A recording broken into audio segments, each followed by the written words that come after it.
when Willie O'Ree broke the color barrier in 1958, we would have hoped that it would have opened more doors, but it didn't. So it didn't have the same impact as Jackie Robinson did, which is a shame, because in 1958, the color barrier is broken in the National Hockey League. The first black player plays in the National Hockey League, and it takes 14 years before the second player plays in the National Hockey League. And you have to ask yourself why.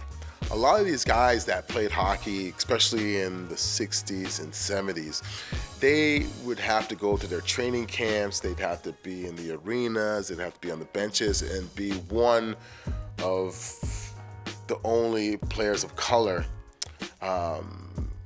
visible. And they took a lot of abuse from people in the crowds. Guys like Val James, who was the first American-born black to play in the NHL. And here's a guy that had to go into an arena and just hear people call him spook and the N-word and just really verbally harass him. But all he wanted to do was play hockey. The chant of spook, spook, just one epithet from a poisoned garden of racial slurs flung at Val James when he plays hockey in Salem, Virginia. What they wanted was just a hockey story of a black man playing hockey and getting along, but what they got was a totally different story.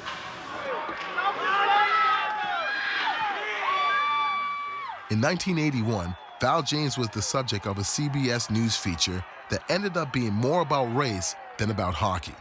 And just remember, this is 1981.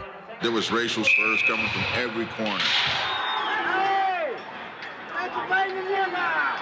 He had a dream to be a hockey player, and he wasn't going to let anybody take that away from him.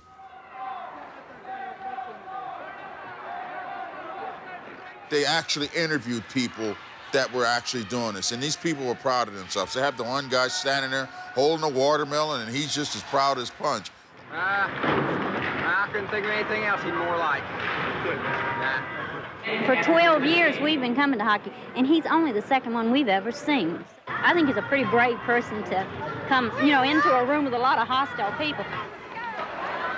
Why a black man should have to be brave simply to follow his chosen profession is as much a mystery for Val James as it was a generation ago for Jackie Robinson.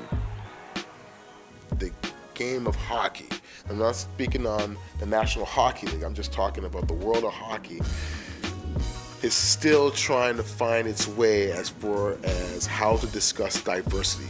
The other major sports, basketball, baseball, and football, they've dealt with it and they progress in it each and every year, whereas hockey is only now starting to do this. So I see a lot of diversity, be it black, Asian, Hispanic, a lot of kids of color are starting to really show their advanced skills in the game of hockey, and hockey now is starting to look at it as, this kid is good, I don't care what color he is, I'm going to give him that opportunity.